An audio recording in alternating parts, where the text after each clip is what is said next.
was short-tempered with me and spoke to me in a way that I did not appreciate. But this video isn't about him. This video is about how I have worked on myself enough to not react the way I would have in the past. Because of my past trauma and wounds, I can have a tendency to react very poorly to being spoken to in a way that I deem disrespectful. But over time, I've gotten so much better at not reacting this way. I'm now able to stay calm and not retaliate with harshness, usually. Because of the work I've done in therapy, I know that when my partner is unkind in his tone or his response to me, it really doesn't have much to do with me. I now know that 99.9% of the time, it usually has much more to do with him than it does with me.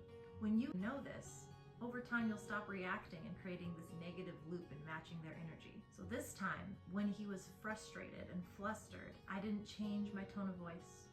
I didn't react. I simply continued to ask questions calmly and continued to let him know that I'm not understanding.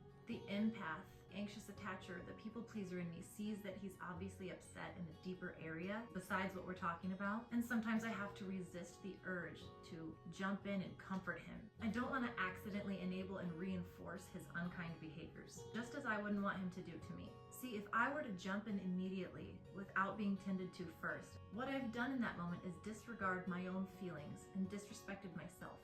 I will absolutely get to his hurt and discover what's really going on. But I might need a little soothing before that can happen. And of course, this isn't for all circumstances. There are many times where I put my feelings on the back burner for a little while to help him discover what's really going on, what's causing the reaction or his defensiveness. So I just want to take some time to point out the things that I did right during this argument that show that I've been healing and working on my anxious attachment. I stayed calm when he became flustered. We got the thing done regardless of the emotional intensity.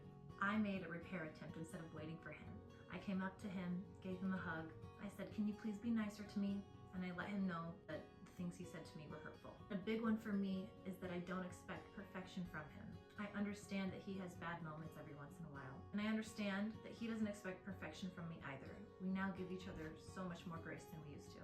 And the last one is I took time to write everything down and journal out how I was feeling instead of pouting or spiraling into anger or just becoming resentful. We worked it out and it led to a really, really good conversation. I'm making progress every day. Healing is a journey and not a destination. In what ways do you notice that you're healing too?